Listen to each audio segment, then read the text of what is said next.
बिस्मिल्लाहिर्रहमानिर्रहीम, अस्सलाम वालेकुम। डियर स्टूडेंट्स, उम्मीद है कि आप सब खैरियत से होंगे। My name is Adeel Mehboob, I am lecturer of computer science.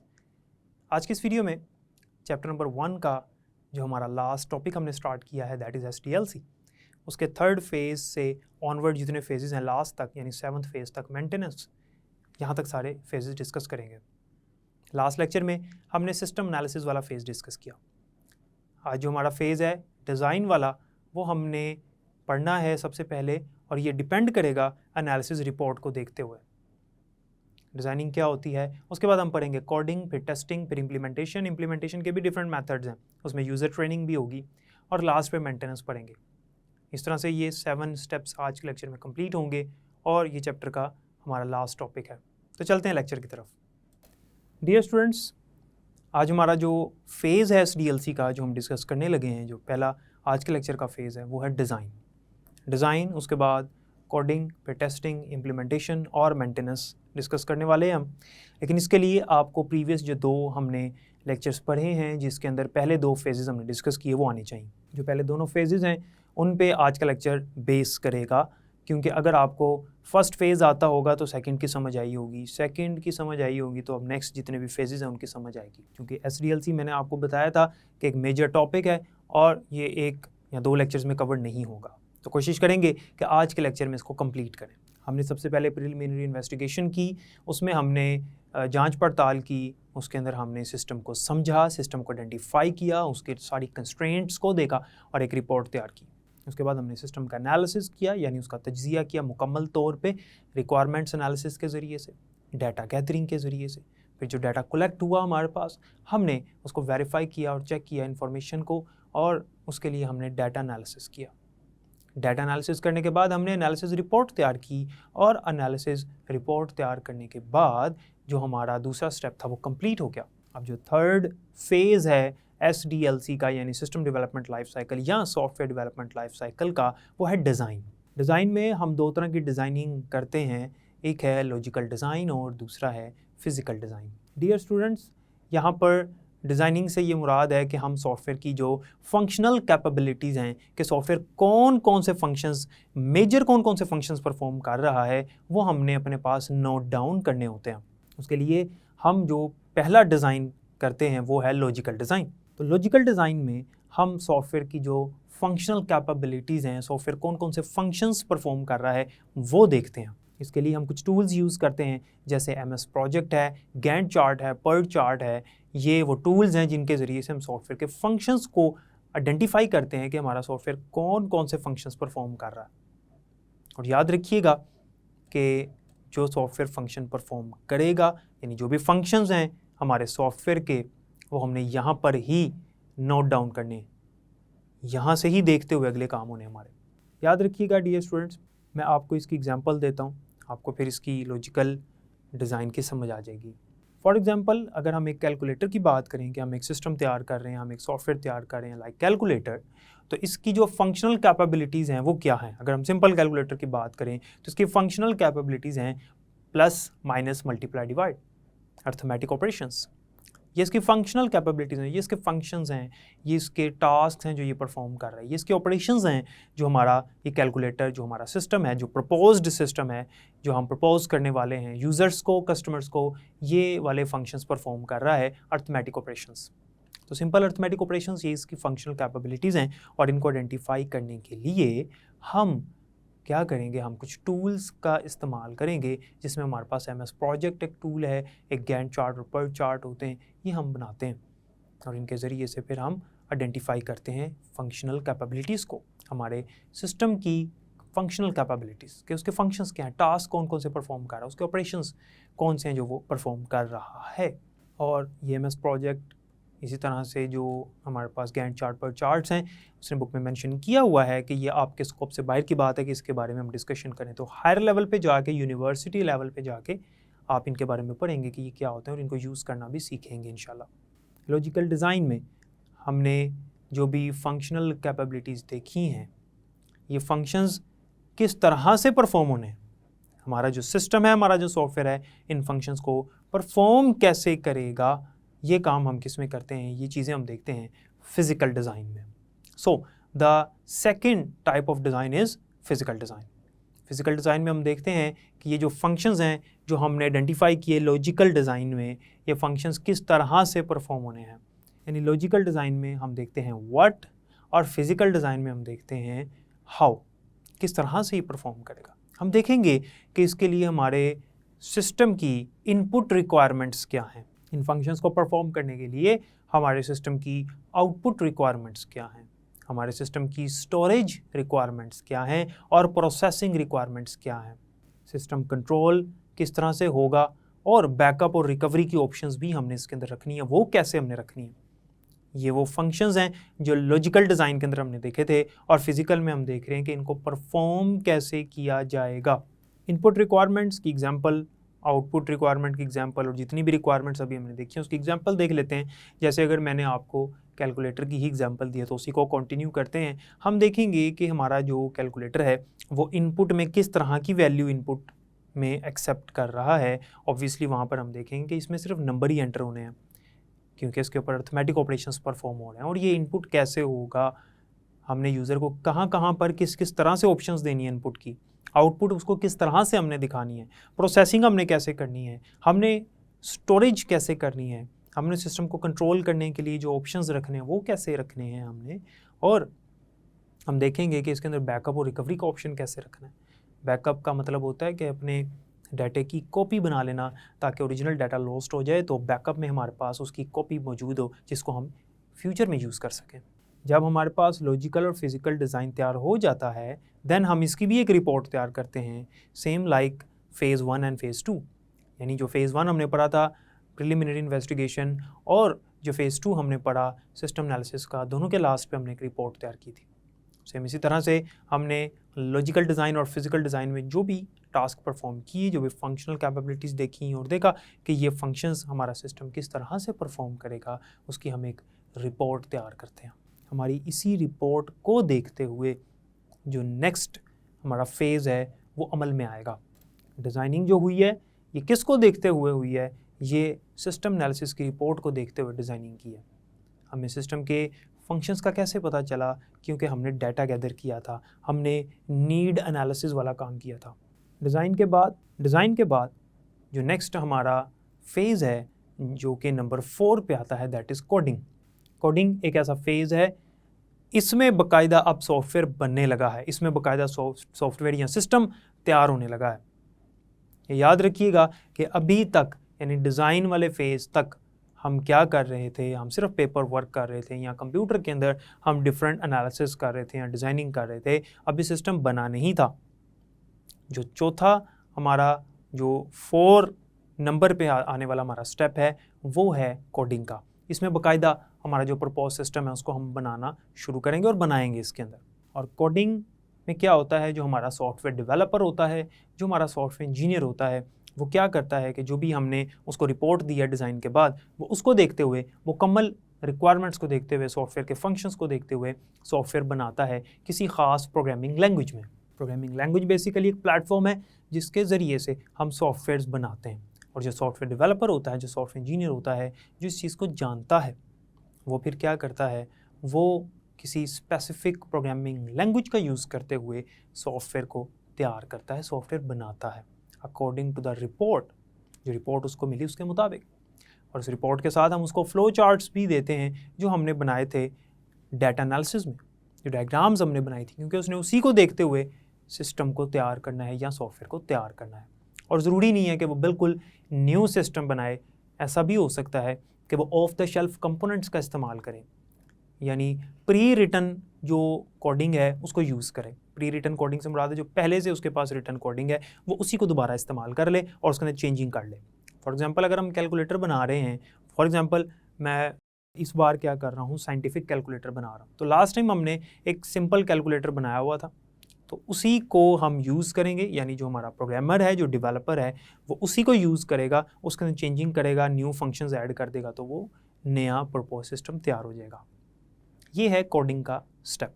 Coding के फेज़ में जब सॉफ्टवेयर डेवलप हो जाता है, अब हमारा सॉफ्टवेयर डेवलप तो हो चुका है, सिस्टम बन चुका है, लेकिन अगला जो स्टेप आता है नंबर 5 पे, दैट इज़ टेस्टिंग। अब इसकी टेस्टिंग करना बड़ा ज़रूरी है। अभी हमने सॉफ्टवेयर को बनाया है, लेकिन अभी हमने इसको लॉन्च नहीं किया, अभी हमने इसको मार्केट में नहीं भेजा, हमने अपने यूज़र्स को नहीं दिया, हमने अपने कस्टमर्स को भी नहीं दिया कि आप इसको यूज़ करें, अभी हमने इसको इम्प्लीमेंट नहीं किया। उसके लिए पहले हम इसको टेस्ट करेंगे कंपनी के अंदर कि क्या हमारा जो सिस्टम है वो सही वर्क कर रहा है या नहीं कर रहा। टेस्टिंग के लिए भी हमारे पास दो मेथड्स हैं, एक होती है यूनिट टेस्टिंग और दूसरी होती है सिस्टम टेस्टिंग। याद रखिएगा कि यूनिट टेस्टिंग को मॉड्यूलर टेस्टिंग भी कहते हैं, और मॉड्यूलर टेस्टिंग से ये मुराद है कि इसमें हम अपने सिस्टम के जितने भी मॉड्यूल्स हैं, यानी जितने पार्ट्स हैं, मॉड्यूल कहते हैं पार्ट्स को, सिस्टम के जितने भी फंक्शंस हैं उनको one by one separately test करेंगे डाटा देकर। फॉर एग्जांपल कैलकुलेटर की अगर हम बात करें तो इसमें हम पहले चेक करेंगे कि हमारा कैलकुलेटर प्लस सही कर रहा है, एडिशन सही कर रहा है, फिर देखेंगे सब्ट्रैक्शन सही कर रहा है, फिर देखेंगे मल्टीप्लिकेशन, फिर देखेंगे डिवीजन। ये यूनिट टेस्टिंग है या जिसको मॉड्यूलर टेस्टिंग भी कहते हैं। इसमें हमने हर मॉड्यूल को अलग अलग चेक किया, अलग अलग टेस्ट किया, अगर तो आंसर ठीक आ रहा है तो ओके है। फिर हम एक दूसरा मेथड अपनाएंगे जिसे कहते हैं सिस्टम टेस्टिंग। सिस्टम टेस्टिंग में हम क्या काम करते हैं, हम एक साथ ही तमाम सॉफ्टवेयर के जितने भी फंक्शंस हैं उनको एक साथ चला के कंबाइन करके चेक करते हैं क्या अब ये सही काम कर रहा है या नहीं कर रहा। फॉर एग्जांपल अगर कैलकुलेटर है तो हम एक ऐसी इक्वेशन लिखेंगे जिसमें एडिशन, मल्टीप्लिकेशन, सब्ट्रैक्शन और डिवीजन भी हो रही है, तो अब देखेंगे कि क्या इस सूरत हाल में ये सही काम करता है या नहीं करता। तो ये होती है सिस्टम टेस्टिंग। दोनों तरीक़ों से हम टेस्ट करते हैं। और एक बड़ी अहम बात जो आपने याद रखनी है कि हम इसको एरोनियस डाटा भी देकर चेक करते हैं। एरोनियस डाटा से मुराद है कि हमें पता है ये रॉन्ग डाटा है, तो हम चेक करते हैं क्या हमारा सिस्टम या हमारा सॉफ्टवेयर एरर शो करता है या नहीं करता। सही इनपुट करने पे सही आंसर तो दे रहा है, ओके, लेकिन क्या गलत डाटा देने पे हमें एरर शो करता है या नहीं करता, हमें मैसेज शो करता है कि नहीं करता, हमें बताता है कि नहीं बताता कि मसला क्या है, डाटा गलत क्यों है, क्या गलती की हुई है हमसे। तो एरोनियस डाटा भी दिया जाता है, याद रखिएगा। हम टेस्ट डाटा तो देते हैं, टेस्ट डाटा से मुराद है अगर मैंने उसको टेस्ट करना है, चेक करना है एडिशन सही कर रहा है कि नहीं कर रहा, तो मैं करूँगा 2 + 3, ये टेस्ट डाटा है। लेकिन एरोनियस डाटा भी देंगे। फॉर एग्जांपल मैं करता हूँ 3 / 0, क्योंकि किसी भी नंबर को 0 से डिवाइड करें तो ये एरर है, तो ये एरोनियस डाटा है। इससे हम चेक करेंगे कि क्या ये सही आंसर देता है या नहीं देता, यानी इस सूरत में सही आंसर क्या होगा कि वो हमें एरर शो करेगा। तो ये दो तरह की टेस्टिंग होती है। अगर टेस्टिंग में कोई प्रॉब्लम आ गई है, कोई बग आ गया, कोई एरर आ गया है, तो फिर हम जो कोडिंग वाला पर्सन है उससे रब्ता करते हैं और उसे कहते हैं कि भाई इसमें जो सॉफ्टवेयर डेवलपर इसमें ये प्रॉब्लम है, इसको चेक करो। फिर वो उसको चेक करता है, फिर सॉफ्टवेयर जो है वो दोबारा से डिज़ाइन होता है, यानी कोडिंग उसकी दोबारा होती है, वो फिर टेस्टिंग के लिए आता है। जब टेस्टिंग में सॉफ्टवेयर क्लियर हो जाता है, उसको चेक कर लिया जाता है, टेस्टिंग में वो पास हो जाता है, अब हम उसको इम्प्लीमेंट करते हैं। ये हमारा 6th फेज़ है जिसे कहते हैं इम्प्लीमेंटेशन। और इम्प्लीमेंटेशन से मुराद होता है लागू करना, अप्लाई करना, यूज़ में ले आना, उसको इस्तेमाल में ले आना। अब हम बाकायदा तौर पे उसको इस्तेमाल करेंगे, यानी कि जो हमारे यूज़र्स हैं हम उनको दे देंगे कि भाई आप इसको इस्तेमाल करो, आप इसको यूज़ कर सकते हो। लेकिन याद रखिएगा कि इम्प्लीमेंटेशन के भी मुख्तलिफ मेथड्स हैं। ऐसा नहीं है कि जो हमारा यूज़र है उसने हमारे सिस्टम को लिया और डायरेक्ट उसको इस्तेमाल करना शुरू कर दिया। इसमें डिफरेंट मेथड्स हैं ताकि वो हमारे सिस्टम को आस्ता आस्ता सीख सके, इसमें उसकी ट्रेनिंग भी होती है। तो इम्प्लीमेंटेशन का जो पहला मेथड है that is direct implementation. Direct implementation से मुराद ये है कि अगर यूज़र, वो कोई ऑर्गेनाइजेशन भी हो सकती है या कोई इंडिविजुअल पर्सन भी हो सकता है, अगर यूज़र इससे मिलता जुलता सिस्टम पहले इस्तेमाल कर रहा था तो वो उसको बिल्कुल छोड़ देगा, बिल्कुल टर्मिनेट कर देगा उसकी वर्किंग को और डायरेक्ट ही न्यू सिस्टम पे आ जाएगा और उसको यूज़ करना शुरू कर देगा। ये ज़रा रिस्की काम होता है क्योंकि हो सकता है कि उसको नया सिस्टम अभी सही तरह से ना आता हो तो उसको बहुत सारा नुकसान भी हो सकता है, क्योंकि बहुत सारे काम जो ओल्ड सिस्टम में उसको आते थे करने, इसमें नहीं आते तो उसका टाइम वेस्ट हो सकता है।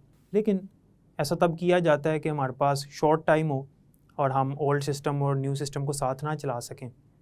ऐसी सिचुएशन में हम क्या करते हैं कि न्यू सिस्टम को ले आते हैं और कहते हैं कि हम इसको सीख जाएंगे। फॉर एग्जांपल अगर एक एंड्रॉयड यूज़र है और वो आईफोन को बाय करता है मार्केट से, तो वो एंड्रॉयड को बिल्कुल छोड़ देता है और एंड्रॉयड को छोड़ने के बाद वो आईफोन को यूज़ करना शुरू कर देता है डायरेक्टली। इसे कहते हैं डायरेक्ट इम्प्लीमेंटेशन। तो आईफोन के बहुत सारे फंक्शंस को शुरू में नहीं पता होंगे, तो हो सकता है बहुत सारे काम उसके ना हों, लेकिन with the passage of time उसको सीख जाएगा। इसी तरह से जो दूसरा इम्प्लीमेंटेशन है, जो दूसरा मेथड है दैट इज़ पैरेलल इम्प्लीमेंटेशन। और पैरेलल इम्प्लीमेंटेशन से मुराद ये है कि ओल्ड सिस्टम भी साथ से यूज़ हो रहा होता है, यानी साइड बाय साइड दोनों सिस्टम्स को इस्तेमाल किया जाता है। जब तक न्यू सिस्टम जो है वो हम मुकम्मल तौर पे सीख नहीं जाते, उसमें जो प्रॉब्लम्स अगर साथ साथ आ रही हैं वो हम मुकम्मल तौर पे उनको ओवरकम नहीं कर लेते, तब तक ओल्ड सिस्टम को हम छोड़ते नहीं हैं, ताकि हम ओल्ड सिस्टम से अपने काम लेते रहें। जैसे फॉर एग्जांपल एक शख्स आईफोन बाय करता है तो वह एंड्रॉयड को छोड़ता नहीं है, उसकी वर्किंग को टर्मिनेट नहीं करता, वो उससे को भी चलाता है, साथ आईफोन को भी चलाता है। जब वो मुकम्मल तौर पे उसको सीख जाएगा तो वो एंड्रॉयड को बिल्कुल छोड़ के आईफोन पे शिफ्ट हो जाएगा। तो इसे कहते हैं parallel implementation. Number 3, phased implementation. Phased implementation क्या होती है कि जो कंपनी है या जो इंडिविजुअल पर्सन है हमारे सॉफ्टवेयर को फेजेस में सीखता है, यानी सॉफ्टवेयर का एक जो मॉड्यूल है पहले उसको सीखेगा, जब उसको मुकम्मल सीखेगा फिर दूसरे मॉड्यूल को सीखेगा, फिर तीसरे मॉड्यूल को सीखेगा। तो सॉफ्टवेयर को बाय पार्ट्स सीख रहा है, थोड़ा थोड़ा करके सीख रहा है, और जब वो हर पार्ट्स को सीख जाएगा चलाना, फिर वो सॉफ्टवेयर को मुकम्मल तौर पे समझ चुका होगा। इसे कहते हैं फेज्ड इम्प्लीमेंटेशन, यानी उसको फेजेस में सीख रहा है, स्टेप बाय स्टेप सीख रहा है, थोड़ा थोड़ा करके सीख रहा है। इसे कहते हैं फेज्ड इम्प्लीमेंटेशन। फॉर एग्जांपल अगर एक सॉफ्टवेयर है लाइक MS वर्ड है, तो उसमें वो पहले सीखेगा कि पैराग्राफ की फॉर्मेटिंग कैसे होती है, पैराग्राफ के ऊपर कौन कौन से ऑपरेशंस परफॉर्म हो सकते हैं, फिर वो सीखेगा टेक्स्ट के ऊपर कौन से ऑपरेशंस परफॉर्म हो सकते हैं, फिर वो सीखेगा कि पेज लेआउट के ऑप्शंस किस तरह से हम अप्लाई कर सकते हैं। तो ये डिफरेंट फेजेस में उसको थोड़ा थोड़ा करके सीखेगा। इसे कहते हैं फेज्ड इम्प्लीमेंटेशन। पायलट इम्प्लीमेंटेशन चौथी इम्प्लीमेंटेशन है, यानी इम्प्लीमेंटेशन का फोर्थ मेथड है पायलट इम्प्लीमेंटेशन। और पायलट इम्प्लीमेंटेशन में हम क्या काम करते हैं कि पायलट इम्प्लीमेंटेशन में जो भी कंपनी है जो हमारे सिस्टम को, हमारे सॉफ्टवेयर को यूज़ करने वाली है, वो कंपनी क्या करती है कि अगर उस सॉफ्टवेयर का मॉड्यूल जो है वो हर अलग-अलग कैटेगरी वाइज डिपार्टमेंट्स ने यूज़ करना है, तो पहले एक डिपार्टमेंट उसके उस मॉड्यूल को सीख लेता है, फिर दूसरा डिपार्टमेंट अपने मॉड्यूल को सीखता है, फिर तीसरा डिपार्टमेंट अपने मॉड्यूल को सीखता है। यानी सॉफ्टवेयर के हर पार्ट को अलग अलग डिपार्टमेंट वाले चलाएंगे, उसको सीखेंगे। उस दौरान बाकी डिपार्टमेंट्स वाले ओल्ड सिस्टम को चला रहे होंगे, फिर दूसरा डिपार्टमेंट उसको सीखेगा, फिर तीसरा, फिर चौथा। इस तरह करने से ये होता है कि अगर हम डायरेक्टली न्यू सिस्टम पर आ जाएं और तमाम डिपार्टमेंट्स को दे दें तो हो सकता है उनको सही तरह से चलाना ना आए, तो जो बाकी उन्होंने काम करने वो रुक जाएं। तो एक डिपार्टमेंट को पहले दिया जाएगा, फिर दूसरे को, फिर तीसरे को, आस्ता आस्ता ओल्ड सिस्टम ख़त्म किया जाएगा। ये होती है पायलट इम्प्लीमेंटेशन। और याद रखिएगा कि फेज्ड इम्प्लीमेंटेशन और पायलट इम्प्लीमेंटेशन जो है ये सबसे ज़्यादा पॉपुलर इम्प्लीमेंटेशन है हमारे सॉफ्टवेयर्स के लिए और सिस्टम्स के लिए। फेज्ड इम्प्लीमेंटेशन और पायलट इम्प्लीमेंटेशन। फेज्ड इम्प्लीमेंटेशन ज़्यादातर उन ऑर्गेनाइजेशंस में इस्तेमाल की जाती है, अप्लाई की जाती है, जहाँ पर सॉफ्टवेयर जो है वो एक ही तरह के लोग इस्तेमाल कर रहे हैं, जबकि पायलट वहाँ पर इस्तेमाल की जाती है जहाँ पर हमारे सॉफ्टवेयर को different types of people use कर रहे हैं। जब ये इम्प्लीमेंटेशन की टाइप्स हो गई, इसके बाद यूज़र ट्रेनिंग भी की जाती है। जो कंपनी है, जो सॉफ्टवेयर कंपनी है जिसने सिस्टम बनाया, वो यूज़र को ट्रेन भी करती है वीडियो लेक्चर्स के ज़रिए से, डिफरेंट स्टोरेज डिवाइसेस में सेव करके वीडियो लेक्चर्स, ट्यूटोरियल्स वगैरह बनाकर उनको दे देती है। इन हाउस ट्रेनिंग भी दी जाती है, यानी कंपनी खुद आती है वहाँ पर उनकी लोकेशन पर उनको सिखाती है। यहाँ पर कॉन्ट्रैक्ट किया जाता है, और उससे क्या मुराद है कि जो यूज़र्स हैं वो सॉफ्टवेयर की जो सॉफ्टवेयर कंपनी है उनकी लोकेशन पर जाकर सीखते हैं, ट्रेनिंग लेते हैं। तो ट्रेनिंग के डिफरेंट वेज़ हैं, उनको ट्रेन भी किया जाता है, कॉन्ट्रैक्ट किया जाता है, उसके लिए फ्री ऑफ कॉस्ट ट्रेनिंग भी दी जाती है, और अगर मज़ीद समझना है तो उसके लिए फिर चार्ज भी किया जाता है यूज़र से या जो कंपनी है उससे। और लास्ट जो हमारा फेज़ है SDLC का, यहाँ तक हमारा सॉफ्टवेयर इम्प्लीमेंट भी हो गया, लेकिन एक काम अभी बाकी है, दैट इज़ मेंटेनेंस। मेंटेनेंस एक ऑन गोइंग प्रोसेस है। सॉफ्टवेयर जब हमारा यूज़ हो रहा है तो हम यूज़र से वक्तन फ़वक्तन फीडबैक भी लेते रहते हैं। फीडबैक में जो वो प्रॉब्लम्स बता रहा है, या वो उसको कोई मसला आ रहा है किसी मॉड्यूल को चलाने में, या फिर वो कह रहा है कि ये चीज़ ऐसे नहीं, ऐसे होनी चाहिए, उसके फीडबैक पे डिपेंड करता है। हम अपने सॉफ्टवेयर को वक्तन फ़वक्तन इम्प्रूव करते रहेंगे, उसको ठीक करते रहेंगे, उसके फ्लोज़ को बेहतर से बेहतर करते रहेंगे। ये डिपेंड करेगा हमारे कस्टमर के फीडबैक पे। ठीक हो गया। तो मेंटेनेंस जो है ये एक ऑन गोइंग प्रोसेस है, सॉफ्टवेयर इंप्लीमेंट होने के बाद भी जारी रहता है। तो हमने सबसे पहला फेज़ जो पढ़ा था वो था प्रिलिमिनरी इन्वेस्टिगेशन, फिर हमने सिस्टम एनालिसिस पढ़ा। सिस्टम एनालिसिस पढ़ने के बाद हमने डिज़ाइन किया, और फिर कोडिंग हुई, फिर टेस्टिंग हुई, फिर इम्प्लीमेंटेशन, और नंबर 7 पे हमने पढ़ा मेंटेनेंस। डियर स्टूडेंट्स, ये 7 फेजेस थे सिस्टम डेवलपमेंट लाइफ साइकिल के। इस तरह से एक सिस्टम को या किसी सॉफ्टवेयर को तैयार किया जाता है। उम्मीद है कि यहाँ तक आपको समझ आ गई होगी। डियर स्टूडेंट्स, जैसा कि आपने देखा कि डिज़ाइनिंग से लेकर मेंटेनेंस तक आज हमने पढ़ा। और इससे पहले हमने SDLC का टॉपिक जो है वो स्टार्ट किया था, फर्स्ट फेज़ हमने पढ़ा था। तो फर्स्ट फेज़ से लेकर लास्ट फेज़ तक अब आपको समझ आ चुकी होगी कि हम सिस्टम को कैसे तैयार करते हैं। जितनी भी सॉफ्टवेयर कंपनीज़ हैं, सॉफ्टवेयर हाउसेज़ हैं, वो किस तरह से एक सिस्टम को बनाती हैं। इसके लिए 7 स्टेप्स को फॉलो किया जाता है और ये स्टेप बाय स्टेप प्रोसीजर है। इसको पढ़ने के बाद आपको आइडिया हो गया होगा, बल्कि आपको ये समझ भी आ गई होगी कि किस तरह से सिस्टम को बनाना चाहिए। उम्मीद है कि ये सारा टॉपिक जो है वो आपको समझ आया होगा। इंपॉर्टेंट टॉपिक है और एक लेंथी टॉपिक है और इस चैप्टर का लास्ट टॉपिक था। यहाँ पर हमारा चैप्टर कंप्लीट होता है। बाकी इंशाल्लाह नेक्स्ट लेक्चर में पढ़ेंगे। अपना बहुत ख्याल रखिएगा और मुझे भी दुआ में याद रखिएगा। अल्लाह हाफिज़।